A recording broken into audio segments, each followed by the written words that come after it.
अस्सलाम वालेकुम dear students. बच्चों क्या आपने देखा आपके सामने सैंडविच लिखा हुआ है, तो आपको पता है कि सैंडविच कैसे बनता है। तो अगर हम एक नॉर्मल सैंडविच की बात करें, इट रिक्वायर्स स्लाइसेस एंड अगर आप एग सैंडविच खाने के शौकीन हैं तो it mean you need 1 egg. तो एक सैंडविच बनाने के लिए आपको कितने स्लाइस चाहिए? 2 स्लाइस चाहिए और 1 एग चाहिए। तो इस केस में एक सैंडविच बनेगा। तो बच्चों ये हमारी डेली लाइफ से एक एग्जांपल है। इसको हम रिलेट कर सकते हैं केमिकल इंडस्ट्री से या केमिकल चेंजेस से। तो सैंडविच हमारा प्रोडक्ट है और इस प्रोडक्ट को बनाने के लिए हमारा जो रॉ मटेरियल था वो क्या था? 2 स्लाइस और 1 egg. So this is our equation, जिसमें जिन चीजों से मिलकर प्रोडक्ट बनाया that are known as reactants and this is known as products. तो केमिस्ट्री की दुनिया में जितने भी केमिकल चेंजेस हैं उनको एक्सप्रेस करने के लिए हम केमिकल इक्वेशन की फॉर्म में लिखते हैं। So let's have one more example. तो आपने फ्यूल सेल्स के बारे में सुना होगा। तो for example hydrogen fuel cell जो है उसमें हाइड्रोजन गैस ऑक्सीजन गैस से रिएक्ट करती है और एनर्जी प्रोड्यूस होती है और उसमें हमें वाटर जो है एज अ बाय प्रोडक्ट मिलता है। इसको यूं समझें कि जैसे हाइड्रोजन और ऑक्सीजन रिएक्ट करके वाटर बना रहे हैं। अब ये केमिकल चेंज है।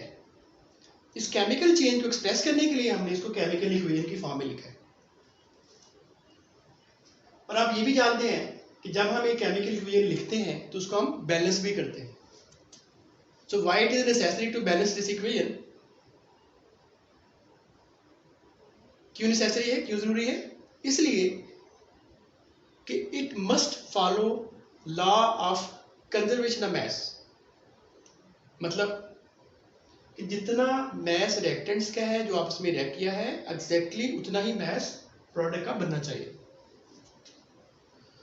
सो law of conservation of mass must be obeyed when we write an equation. इसलिए उसको फुलफिल करने के लिए हम इक्वेशन को बैलेंस करते हैं। अब इक्वेशन बैलेंस करना आप सब जानते हैं। तो इसको बैलेंस करने के लिए हम इसको कुछ इंटीग्रल से मल्टीप्लाई करते हैं। तो फॉर एग्जांपल तो इट रिक्वायर्ड 2 and 2 here। अब ये क्या कहलाएगी? Now this will be called as a balanced chemical equation. तो आज का जो हमारा टॉपिक है that is about this kind of balanced chemical equations. क्योंकि हर केमिकल इक्वेशन में कुछ इंफॉर्मेशन होती है जो हमारे लिए बहुत इंपॉर्टेंट होती है। तो आज का टॉपिक है that is about stoichiometry.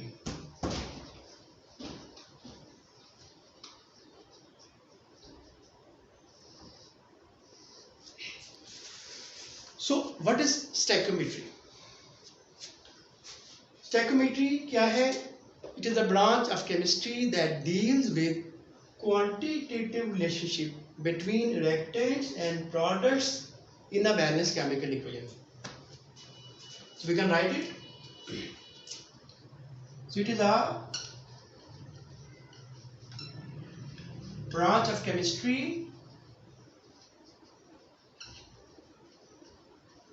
that deals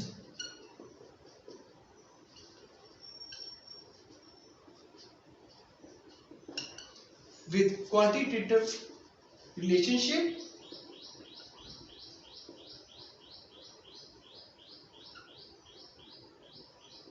between reactants and products in a balanced chemical equation.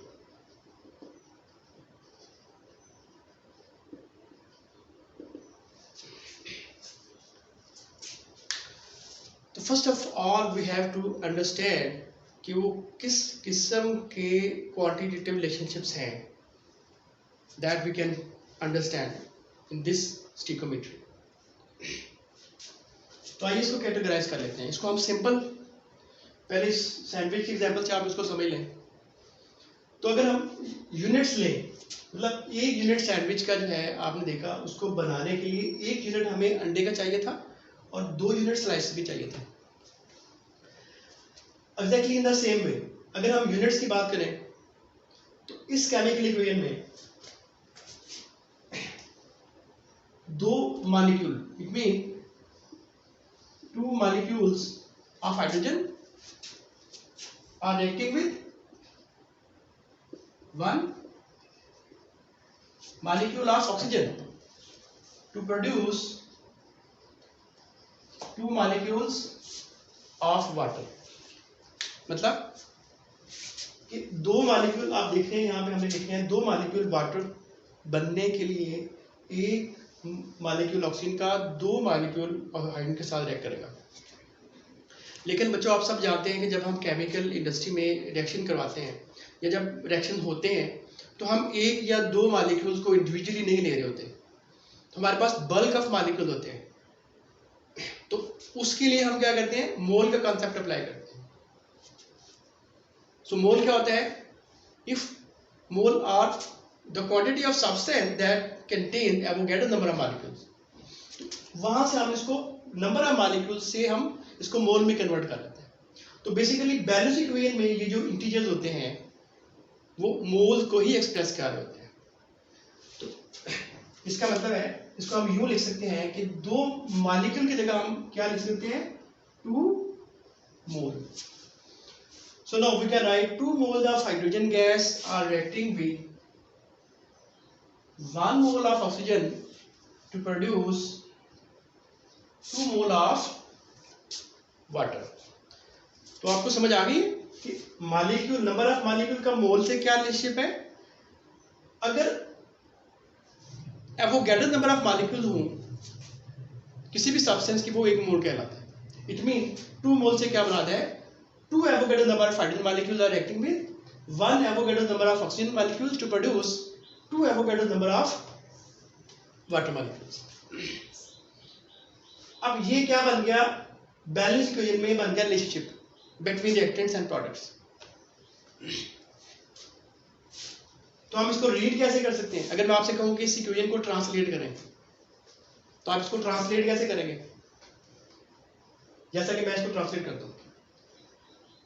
2 moles of hydrogen will react with 1 mole of oxygen to produce 2 moles of water। ये इसकी translation है।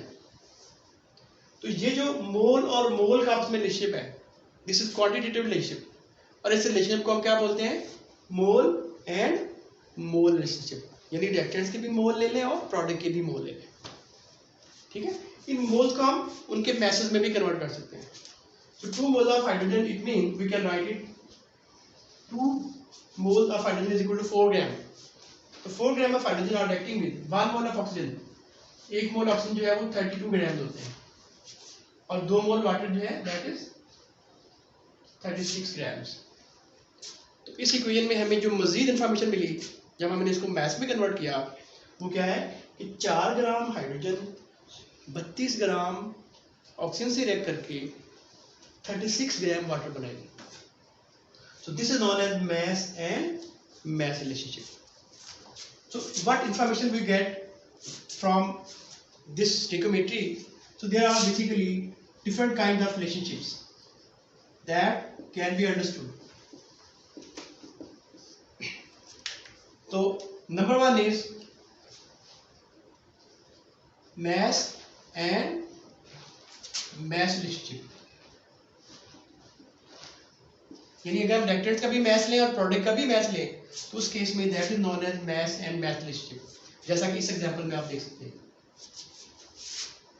Number 2 that is mole and mole relationship. यानी जैसा कि इस example में है, अगर हम रिएक्टेंट्स के भी नंबर ऑफ मोल लें और प्रोडक्ट के भी मोल लें, in that case this relationship will be mole and mole relationship. We can also relate mass with mole and mole with mass. It means that may be mass and mole relationship. मिसाल के तौर पे अगर हम reactant के mass ले लें और प्रोडक्ट के mole ले लें, तो this will be known as mass mole relationship. And finally mole and mass relationship, यानी रिएक्टेंट के मोल लें और प्रोडक्ट के mass लें. In that case this will be known as mole mass relationship. ठीक है जी. So stoichiometry basically balance chemical equation से, balance chemical equation में जो इंफॉर्मेशन मौजूद है उसी को अप्लाई करने का तरीका है. अब वो जो इंफॉर्मेशन है वो किस फॉर्म में होती है? वो इंफॉर्मेशन होती है in the form of mass, masses of reactants, molecules of reactants और number of moles of reactants with molecules of products, masses of products और number of moles of products. तो उस सिनेरियो में जो काइंड ऑफ रिलेशन बनते हैं वो basically 4 किस्म के होते हैं. mass mass relationship, यानी अगर हम रिएक्टेंट का भी mass लें, प्रोडक्ट का भी mass लें, in that case that is mass mass relationship. mole and mole relationship, अगर हम रिएक्टेंट का मोल लेते हैं और प्रोडक्ट के भी मोल लेते हैं, in that case that relationship is known as mole and mole relationship. mass mole relationship, reactant का mass लें, प्रोडक्ट के मोल लें, in that case that is known as mass mole relationship. और finally mole and mass relationship, अगर हम reactant के मोल ले लें और प्रोडक्ट के masses ले लें, so this relationship will be called as mole mass relationship.